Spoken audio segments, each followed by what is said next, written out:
مرکزی کردار song Jiang water margin کا شمار ایسے ناولوں میں ہوتا ہے جہاں مرکزی کردار کی تعریف روایتی معنوں میں کسی ایک فرد پر مرتکز نہیں بلکہ ایک اجتماعی ہیروئزم کے اصول پر قائم ہے۔ تاہم ساختیاتی اور بیانیتی سطح پر سونگ جیانگ کو اس ناول کا سب سے اہم اور نمایاں مرکزی کردار تصور کیا جاتا ہے۔ چینی کلاسیکی ادب کی وسیع کائنات میں سونگ جیانگ بلا شبہ ایک چمکتا ہوا ستارہ ہے۔ آنے والی نسلوں نے اس کی بہادری کے جذبے اور انصاف کے مسلسل حصول کی جدوجہد کے لیے اس کی تعریف کی ہے۔ سونگ جیانگ کی کہانی نہ صرف اپنے معاصر معاشرے کے انتشار اور ناانصافی کی عکاسی کرتی ہے بلکہ انسانی فطرت میں موجود پیچیدگیوں اور تضادات کو بھی ظاہر کرتی ہے۔ سونگ جیانگ شمالی سونگ خاندان کی حکومت کے دوران ایک عام گھرانے میں پیدا ہوا۔ اگرچہ اس کا پس منظر کوئی نمایاں نہیں تھا لیکن وہ بچپن سے ہی انتہائی ذہین اور باصلاحیت تھا۔ اس کی فیاضی اور شجاعت کی وجہ سے اس کے پڑوسی اس سے پیار کرتے تھے۔ وہ ابتدا میں ایک وفادار ریاستی ملازم کے طور پر زندگی شروع کرتا ہے مگر جلد ہی ریاستی نظام کے تضادات کا شکار ہو جاتا ہے اور ایک غیر ارادی قتل کے نتیجے میں مفرور بن جاتا ہے۔ اپنے فرار کے دوران اس نے دھیرے دھیرے ہم خیال باغیوں کا ایک گروہ اکٹھا کیا اور بالآخر لیانگشان کا لیڈر بن گیا۔ سونگ جیانگ کی قیادت میں لیانگشان نے نہ صرف بہت سے مظلوم لوگوں کو اپنی طرف متوجہ کیا بلکہ اس کو وسیع عوامی حمایت بھی حاصل ہوئی۔ لوگ مسلح جدوجہد کے ذریعے اپنی تقدیر بدلنے کی امید میں لیانگشان میں شامل ہوئے۔ اس عوامی حمایت نے لیانگشان کی طاقت کو مضبوط سے مضبوط تر بنا دیا۔ اس عمل میں سونگ جیانگ کی تصویر دھیرے دھیرے اوپر اٹھ کر جبر کے خلاف مزاحمت کی علامت بن گئی۔ سونگ جیانگ کی وفاداری اس کے کردار کا مرکز ہے۔ اپنے دوستوں اور بھائیوں کے ساتھ اس کی وفاداری دل کو چھوتی ہے۔ لیانگشان کے بہت سے ہیروز میں سونگ جیانگ کو بڑا بھائی سمجھا جاتا ہے۔ وہ اپنے گروہ کی رہنمائی کرتا ہے اور سب کو متحد ہونے اور غیر ملکی دشمنوں کے خلاف مل کر لڑنے کی ترغیب دیتا ہے، چاہے جنگ ہو یا روزمرہ کی زندگی۔ سونگ جیانگ اپنے بھائیوں کی دیکھ بھال اور حمایت کو ظاہر کرتا ہے۔ اس گہری دوستی نے اسے سب کا احترام اور اعتماد جیت لیا ہے۔ وفاداری کے علاوہ سونگ جیانگ کی حکمت اور فیصلہ کن شخصیت بھی اہم خصوصیات ہیں۔ دشمن کے خلاف لڑتے وقت وہ تیزی سے حکمت عملی بنا سکتا ہے، لچکدار طریقے سے جواب دے سکتا ہے اور اکثر کسی نازک لمحے میں صورتحال کو بدل سکتا ہے۔ مثال کے طور پر شاہی دربار کے ساتھ جدوجہد میں سونگ جیانگ نہ صرف فوجیوں کو استعمال کرنے میں اچھا ہے بلکہ لوگوں کے دلوں کو استعمال کرنے اور مزید حامیوں کو جیتنا بھی جانتا ہے۔ اس کی حکمت نے لیانگشان کی طاقت کو بتدریج بڑھایا اور ایک ایسی طاقت بنا دیا جسے نظر انداز نہیں کیا جا سکتا تھا۔ اس کے فیصلے خواہ وہ جنگی ہوں یا سیاسی عمومی طور پر مصلحت پر مبنی ہوتے ہیں۔ وہ لیانگشان کو نہ صرف ایک طاقتور عسکری قوت بناتا ہے بلکہ بعد میں اسے ریاستی نظم کا حصہ بنانے کی کوشش بھی کرتا ہے جو کہ اس کے اصلاح پسندانہ مزاج کا مظہر ہے۔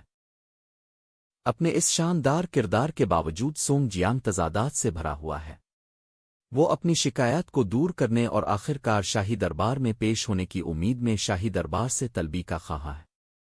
تاہم اقتدار کی یہ خواہش اپنے بھائیوں کے ساتھ اس کی وفاداری سے متصادم ہے۔ کہانی کے آخر میں سونگ جیانگ نے شاہی دربار میں پیش ہونے کا انتخاب کیا، ایک ایسا فیصلہ جس نے بہت سے تنازعات کو جنم دیا اور اسے ایک پیچیدہ اور المناک شخصیت بنا دیا۔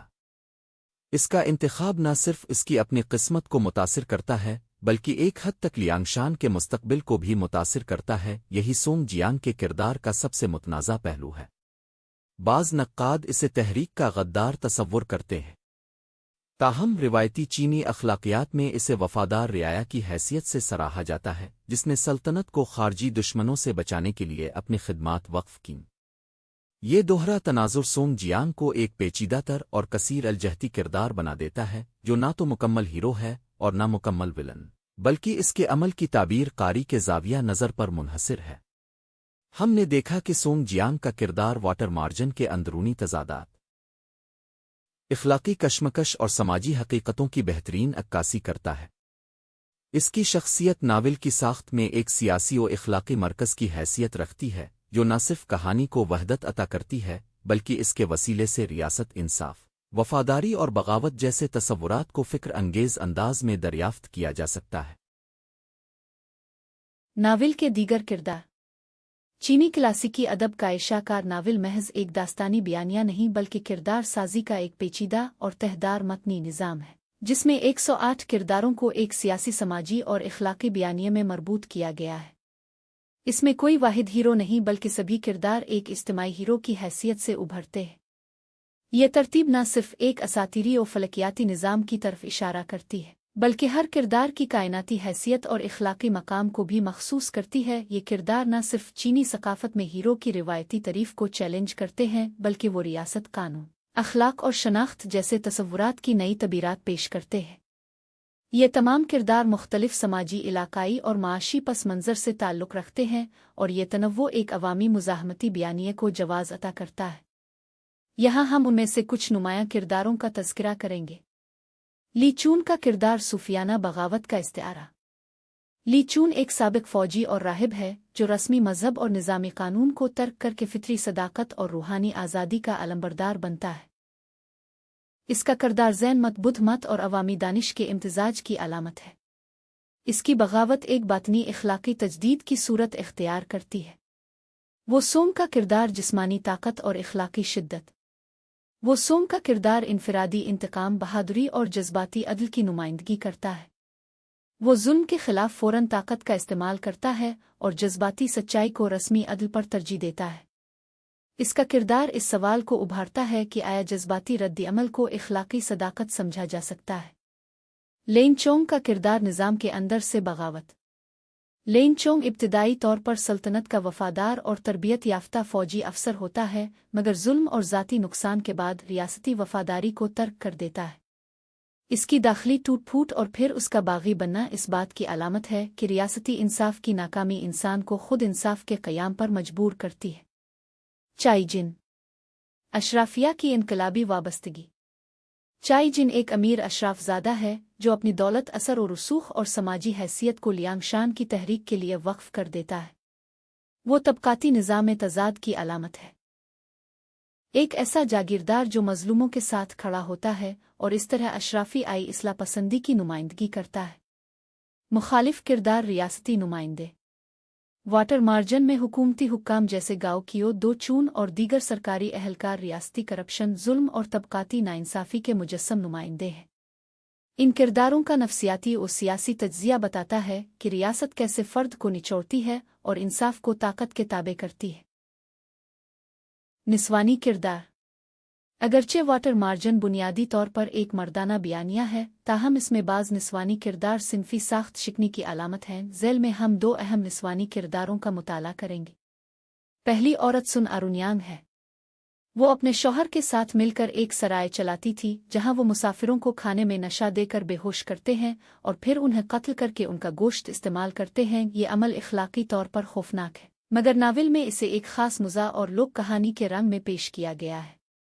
बाद में दोनों मियाँ बीवी लियांगशान में शामिल हो जाते हैं। वो कई लड़ाइयों में अहम किरदार अदा करती है और ख़वातीन जंगजुओं की सफ़ में शामिल होती है। वो न सिर्फ जिस्मानी तौर पर मजबूत है बल्कि ज़हानत और वफ़ादारी की भी मिसाल है।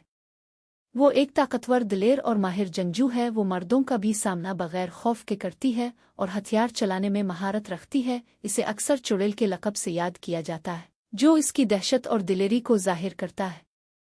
सुन आरुन्यांग का किरदार रिवायती चीनी मुआशरती अक़दार के बरखिलाफ़ एक ताकतवर औरत की मिसाल पेश करता है। वो खौफ, मुज़ा, निस्वानी ताकत और समाजी बगावत का मजमुआ है।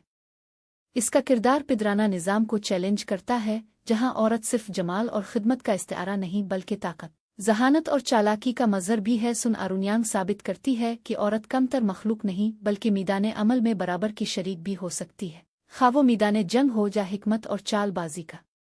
दूसरा निस्वानी किरदार होजिन का है। होजिन एक मुअज़्ज़ज़ ख़ानदान से ताल्लुक़ रखती है और उसका भाई हो चेंग एक फ़ौजी अफसर है। इब्तिदा में वो लियांगशान के खिलाफ है, लेकिन बाद में गिरफ्तार होने के बाद इसे ज़बरदस्ती लियांगशान की जमात में शामिल कर लिया जाता है। जब इसे पकड़ा जाता है तो सोंग जियांग इसे वेंग यंग से शादी करने पर मजबूर करता है, जो एक बदमाश, कद में छोटा और अखलाक में कमतर मर्द है। ये रिश्ता इसकी मर्जी के खिलाफ होता है और उसकी आज़ाद खुदी पर एक ज़र्ब के तौर पर देखा जाता है। बाज़ नाक़दीन के मुताबिक ये वाक़या नावल में औरत के मकाम और मर्दाना बालादस्ती को ज़ाहिर करता है। होजिन एक माहिर शमशीर जन और घुड़सवार है। वो अपनी तेज़ रफ्तार, नेज़ाबाजी और तलवार चलाने की महारत के लिए मशहूर है। इसका अंदाज जंग में चक्करदार खंजर के इस्तेमाल की बना पर मुनफरिद है। वो लियांगशान की मुहिम्मात में सरगर्मी से हिस्सा लेती है। एक जंग में वो शदीद जख्मी होकर जाँ बहक हो जाती है और यूं अपनी वफादारी का सबूत देती है। होजिन का किरदार औरत की खुदमुख्तारी, जंगी महारत और अलमिये की नुमाइंदगी करता है। वो मर्दों के मैदान में खड़ी होती है मगर आखिर पर पिदरी समाज के जबर का शिकार हो जाती है। वो इस बड़े थीम की अक्कासी करती है कि बगावत, आज़ादी और इनफरादियत कैसे रफ्ता रफ्ता रियासती निज़ाम अमर्दाना ताकत में जम हो जाती है। आखिर पर किरदारों की बाबत कहा जा सकता है कि उन्हें सिर्फ जंगी महारत समाजी हैसियत की बुनियाद पर नहीं बल्कि उनकी इखलाकी मजबूती, इज्तिमाई जिम्मेदारी और ज़ाती कुर्बानी की बुनियाद पर तरतीब दिया गया है। ये किरदार न सिर्फ बयानिया को आगे बढ़ाते हैं बल्कि एक सियासी इखलाकी मजहर के तौर पर सामने आते हैं और चीनी समाजी वो इखलाकी ढांचे के तजादात, मुमकिनात और सवालात को उजागर करते हैं। उनके ज़रिए नावल रियासत, कानून, अखलाक, सिन्फ और तशद्दुद जैसे मौज़ूआत पर एक हमा जहत मुकालमा पेश करता है। अगर आपको ये वीडियो पसंद आई हो तो वीडियो को लाइक और हमारे चैनल को सब्सक्राइब ज़रूर कीजिएगा। इस इनायत पर हम आपके बेहद ममनून होंगे।